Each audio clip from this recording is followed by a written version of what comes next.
तो हेलो दोस्तों, एक बार फिर से स्वागत है मेरे इस YouTube चैनल पे जीएस वाला पे। आप सभी का बहुत बहुत स्वागत है। और भाई आज एक छोटा सा टॉपिक जिससे बहुत ही गड़बड़ी होती है उसका 5-6 मिनट में एकदम से सुपड़ा साफ करने वाले हैं। टॉपिक रहेगा पंचवर्षीय योजनाएं, जो 5 ईयर प्लान है, जहां से क्वेश्चन बनते हैं पंचवर्षीय योजनाओं से। आपको भी पता होगा कि पंचवर्षीय योजनाएं पूछ ली जाती हैं, कभी कभी उसके मॉडल पूछ लिए जाते हैं और उसका टाइम पीरियड पूछ लिया जाता है कि किस सन में कौन सी पंचवर्षीय योजना थी, या कौन सी पंचवर्षीय योजना के तहत या कौन सी चीज बोली गई थी, विकास के बारे में बोला गया या गरीबी के बारे में बोला गया। तो आज सब डाउट क्लियर करेंगे, बस ज्यादा नहीं, 5 से 6 मिनट में पूरा पंचवर्षीय योजना का सोपड़ा साफ करेंगे। तो भाई मैंने टॉपिक डाल के रखा है पंचवर्षीय योजना, आपको दिखाई नहीं दे रहा होगा लेकिन मैं इधर ही लिख दे रहा हूँ क्योंकि बोर्ड मेरा छोटा पड़ जा रहा है। योजना, ठीक है, 5 ईयर प्लान, 5 ईयर प्लान, यह टॉपिक है आज जिसको हम पढ़ेंगे, ठीक है भैया। टेंशन नहीं लेना है, आपका भाई पूरा योजना जो है आपके दिमाग में उतार के जाएगा, ठीक। तो देख लेते हैं बिना बात करते हुए कि पंचवर्षीय योजना क्यों स्टार्ट हुई थी और किस लिए स्टार्ट हुई थी। तो प्रधानमंत्री हमारे जो पहले थे जवाहरलाल नेहरू, उनके टाइम पे ये शुरू किया गया, कृषि के को लेकर शुरू किया गया कि उसकी मतलब जो है उपज में बढ़ोतरी और उसकी सिंचाई ऊंचाई की मतलब जो है वो सब ध्यान में रखते हुए पंचवर्षीय योजना शुरू की गई, ठीक है। पहली पंचवर्षीय योजना जो है 1951 से लेकर 56 तक चली। अब पूछेगा यह किस मॉडल पे आधारित है, तो यह हेराल्ड डोमर मॉडल पर आधारित है। हेराल्ड डोमर मॉडल पे किस चीज के लिए थी, यह कृषि के लिए थी, ठीक है। बस इतना ही याद करना है, ज्यादा कुछ नहीं याद करना है। 1951 से 56 पहली रही, हेराल्ड डोमर मॉडल पे आधारित थी और कृषि से संबंधित है, कृषि पे जोर दिया गया। फिर है दूसरी 1956 से लेके 1961, क्योंकि पांच वर्ष के प्लान है तो 5 वर्ष के बाद बाद ऐसे चलेगा, ठीक है। तो 1956 से 1961 यह दूसरी पंचवर्षीय योजना है। किस पे आधारित है, तो महालनोबिस मॉडल पे आधारित है, पीसी महालनोबिस के मॉडल पे आधारित है, ठीक है भैया। किस लिए मतलब जो है ये चालू की गई, तो भारी उद्योग के लिए, कि भाई कृषि तो हम तुम कर ही रहे हैं, इंडिया के लोग कृषि तो कर ही रहे, अब अपना एक कृषि के बाद अपना उद्योग लगाए, ठीक है। अपना मतलब जो है उद्योग लगाते हैं तो अपना विकास होगा, तो विकास के लिए मतलब सब कुछ ये करा गया। तो पहला कृषि, दूसरे में भारी उद्योग की बात करी गई। 1961 से लेके 1966 यह तीसरी पंचवर्षीय योजना का टाइम पीरियड है। और सुखमयी चक्रवर्ती मॉडल, ये जरूर याद करना, यहाँ से ये ज्यादातर नहीं पूछता Herald Domar model, Mahalanobis model, क्योंकि यह पैटर्न थोड़ा चेंज कर रहा है, पैटर्न एग्जामिनर चेंज कर रहा है। अब वो तुमसे ये पूछेगा कि सुखमयी चक्रवर्ती मॉडल जो है किस पंचवर्षीय योजना में मतलब जो है लागू हुआ था या किसके आधार पर था। तो उन पंचवर्षीय जो तीसरी पंचवर्षीय योजना थी 1961 से 66, वह सुखमयी मॉडल पे आधारित थी। और अब यहाँ पे जो है मैं यहाँ पे थोड़ा कमेंट बॉक्स में आपका मतलब जो छोड़े दे रहा हूँ कि यह किस चीज के लिए मतलब जो है किस चीज के लिए मतलब जो है शुरू करी गई थी पंचवर्षीय योजना 3, ठीक है। अब बात करते हैं कि पंचवर्षीय योजना 4 जो थी यह 1969 से लेकर 74 तक थी। और यह किस पे बल देता था, तो आत्मनिर्भरता पर, मतलब जो है हम खुद ही अपना कुछ बनाए, उद्योग खड़े करें, बढ़िया से टेक्नोलॉजी स्टार्ट करें और उससे खेती की जाए और अपना खुद का विकास हो। तो उससे जो है ये चौथी पंचवर्षीय योजना 1969 से 74 जो आत्मनिर्भरता पर बल देती है। अब बात करते हैं पंचवर्षीय योजना 5 की, तो यह 1974 से लेकर 79, ठीक है, 1974 से लेकर 79 तक का इसका टाइम पीरियड है। और इसमें गरीबी हटाओ, ठीक है। 5वीं पंचवर्षीय योजना में गरीबी हटाओ, अभी मैं आपको ट्रिक से भी बताऊंगा, क्योंकि ऐसे आपको बोरियत लगेगा लेकिन फिलहाल पढ़ना ही पड़ेगा आपको, क्योंकि यहाँ से क्वेश्चन बन जाता है मेरे भाई, ठीक है। तो यहाँ पे गरीबी हटाओ 5वीं पंचवर्षीय योजना में 1974 से लेकर 79 तक यह गरीबी हटाओ, गरीबी को हटाने की पूरी मतलब जो है इसमें जोड़ दिया गया।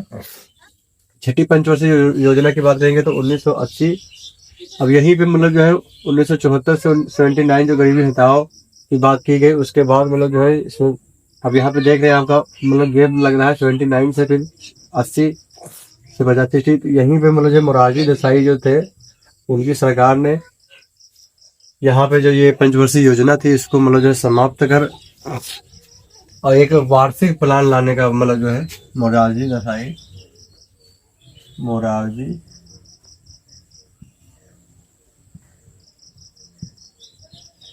देसाई समझना आप थोड़ा, इनकी सरकार थी उस समय। उन्होंने यह जो 5 ईयर प्लान था इसको चेंज कर वार्षिक प्लान बनाना यहाँ, ठीक है, बनाना चाहा, ठीक है भैया। अभी आपको समझ में आएगा आगे। तो ये हो गया 5वीं पंचवर्षीय योजना। अब 6ठी पंचवर्षीय योजना का जो टाइम पीरियड है वो 1980 से लेकर 1985। इस पे जो है गरीबी उन्मूलन और तकनीकी पर विकास की बात करी गई कि गरीबी को मतलब जो है जड़ से हटाया जाए। फिलहाल ऐसा आप समझते हैं, समझ सकते हैं कि ऐसा संभव नहीं है। गरीबी उन्मूलन और तकनीकी पर विकास किया गया। आप इतना बस याद करिए। 7वीं पंचवर्षीय योजना जो है भैया, 7वीं पंचवर्षीय योजना यह 1985 से लेकर 90 तक है। इसमें आत्मनिर्भरता की बात करी गई कि मतलब जो है हम जो भारत के लोग हैं, भारत के देशवासी हैं, वो खुद जो है आत्मनिर्भर बने, खुद की फैक्ट्री डालें, खुद का उद्योग करें, जिससे देश का एकदम तेजी से विकास होगा, ठीक है। तो यह थी 7वीं पंचवर्षीय योजना 1985 से लेकर 90 तक इसका टाइम पीरियड रहा। किस पे बल देता है तो आत्मनिर्भरता पर बल देता है। 8वीं पंचवर्षीय योजना की बात करेंगे तो यह 1992 से, ठीक है, 1992 से 1997 तक यह कृषि एवं विकास पर जोर दिया। कृषि एवं विकास पर मतलब है तेजी से टेक्नोलॉजी के साथ में कृषि कैसे की जाती है, तो उस पर ये बल दिया गया 8वीं पंचवर्षीय योजना। 9 पंचवर्षीय योजना में जो है 1997 से या 2002 तक चली। यह सामाजिक न्याय और समानता की बात करता है कि सामाजिक न्याय और समानता, ठीक है, समझते रहना आप, फिर मैं आप थोड़ा ट्रिक से बताऊंगा आपको आगे। फिर 10 हो गया 10वीं पंचवर्षीय योजना 2002 से 2007 तक। यह ऊर्जा क्षेत्र की बात करता है कि भाई खुद के एक ऊर्जा क्षेत्र अपने होने चाहिए। ऊर्जा क्षेत्र जैसे कि बिजली बनाना, ठीक है, ये सब चीज तो यह इसमें आता है। और 11वीं पंचवर्षीय योजना है 2007 से लेकर 2012। यह तीव्र एवं समावेशी विकास के बारे में बताता है। तीव्र मतलब स्पीड के साथ में समावेशी विकास हो। और 12वीं जो है 2012 से लेकर 2017, यह त्वरित समावेशी विकास के बारे में बात करता है। त्वरित मतलब 11 जो है समावेशी विकास, और 12वीं जो है त्वरित मतलब तुरंत झट से विकास करना। तो 11-12 ये आपको ऐसे याद रहेगा, ठीक है। इसका टाइम पीरियड याद करना 2007 से 2012। और 12वां का जो 12वीं पंचवर्षीय योजना है तो 2012 से लेकर 2017, ठीक है। अब मैं कुछ यहाँ पे आप लोगों को मतलब जो है, जैसे कि ये 5वीं पंचवर्षीय योजना है, 5वीं पंचवर्षीय योजना है, ठीक है। इसमें आपको ट्रिक बता दूं कि पंच आप लोग समझते होंगे, पंच, ठीक है। तो जैसे कि कोई गरीब है, इसे बना दे रहा हूं मैं स्टेचू, ठीक है, झोला डाले है। और आप देखेंगे कि गाँव में सुबह सुबह ज्यादातर आ जाते हैं भिक्षा के लिए। और कभी कभी ऐसा होता है कि यह रियल भिखारी नहीं होते हैं, ये रियल भिखारी नहीं होते हैं। यह क्या करते हैं, गांव से भिक्षा लेते हैं, जो कुछ इनको मिलता है रुपया पैसा, फिर गांव के ही किनारे किसी दुकान पे सब बेच के और आगे जाके शराब वराब करते हैं, सेवन करते हैं। तो एक बंदा होता है, उसको पता चल जाता है कि भाई ये लोग ऐसा काम करते हैं। ये बंदे उसी के घर पे पहुंच जाते हैं, उसी लड़के के घर पे पहुंच जाते हैं जिसने इनको देखा कि यह ऐसा ऐसा काम करते हैं, ठीक है।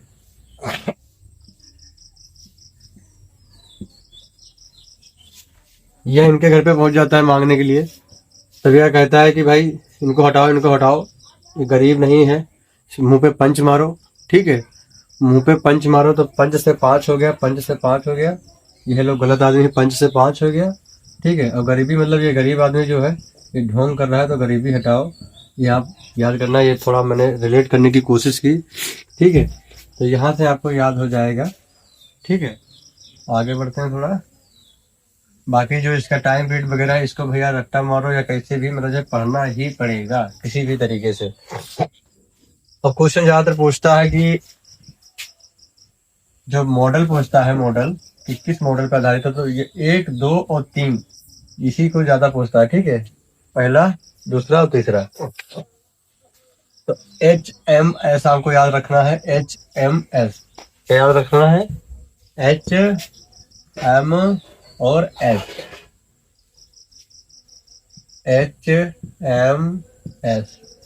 यह मॉडल के लिए याद करना है। ठीक है, मॉडल के लिए, मॉडल के लिए याद करना है। ठीक है, तो पहला पंचवर्षीय योजना 1951, तो ये क्या हो गया, H से मतलब हेराल्ड, H से मतलब हेराल्ड डोमर मॉडल। ठीक है, M से मतलब महालनोबिस, ठीक है, S से मतलब सुखमय चक्रवर्ती,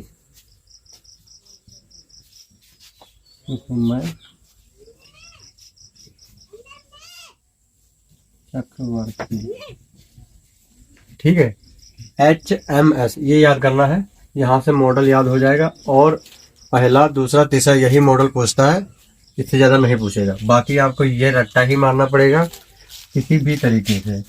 ठीक है, बाकी ये जरूर पूछता है कि पहला किस पे आधारित है कृषि, दूसरा भारी उद्योग, ठीक है, तीसरा आप कमेंट में बताना, चौथा आत्मनिर्भरता, गरीबी हटाओ, पांचवा गरीबी मैंने बता दिया, छठा जो है गरीबी उन्मूलन, ठीक है, सातवां जो है आत्मनिर्भरता, और आठवां जो है कृषि एवं विकास, नौवां जो है सामाजिक न्याय एवं समानता, और 10वीं जो है ऊर्जा क्षेत्र, और 11वीं जो है त्रिव एवं समावेशी विकास, और 12वीं त्वरित समावेशी विकास। तो ये था थोड़ा 4-5 मिनट का, ज़्यादा मुझे लग रहा है कि 8-10 मिनट का वीडियो हो गया। तो यहाँ से मुझे उम्मीद है आप लोगों को समझ में आया होगा थोड़ा बहुत, जितना मुझसे हो पाया मैंने अपनी पूरी कोशिश की आपको समझाने की। बाकी आपकी मर्जी है, इसे रट्टा मारिए या किसी भी तरीके से। ठीक है, फिलहाल यहाँ से क्वेश्चन जरूर बनता है भैया, तो यहाँ से मतलब हमें पहले से प्रिपेयर होकर चलना है, पहले से इसको रट्टा या जो कुछ है, रट्टा विधि आपकी जो कुछ है उसको याद करके, नोट डाउन करके याद करिए या किसी भी तरीके से याद करिए, लेकिन याद तो आपको ही करना पड़ेगा।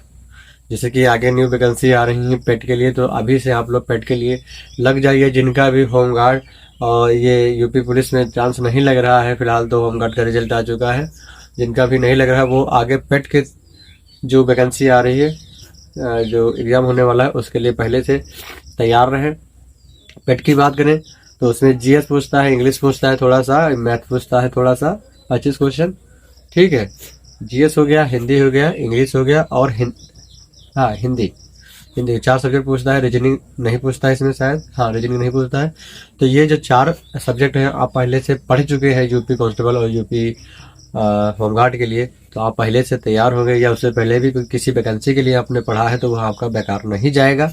उसको बढ़िया से प्रिपेयर करिए, बढ़िया से फिर से एक बार रिवीजन मारिए, और जो सिलेबस है ये यूपी पैड का उसको लगा के उस पर थोड़ा काम करिए, क्योंकि एग्जाम जो है, एग्जामिनर थोड़ा अंदर से पूछ रहा है इस बार, आपको पता चल गया होगा यूपी होमगार्ड में अगर आप बैठे होंगे तो पहले से हमें तैयार रहना है। ठीक है, अगर आप सोचे कि पैट का नोटिफिकेशन जारी हो और उसमें आवेदन शुरू हो, जिस दिन से मेरा आवेदन हो जाएगा उस दिन से मैं अपनी कॉपी किताब उठा के पढ़ लूंगा, तो भाई कुछ नहीं हो पाएगा।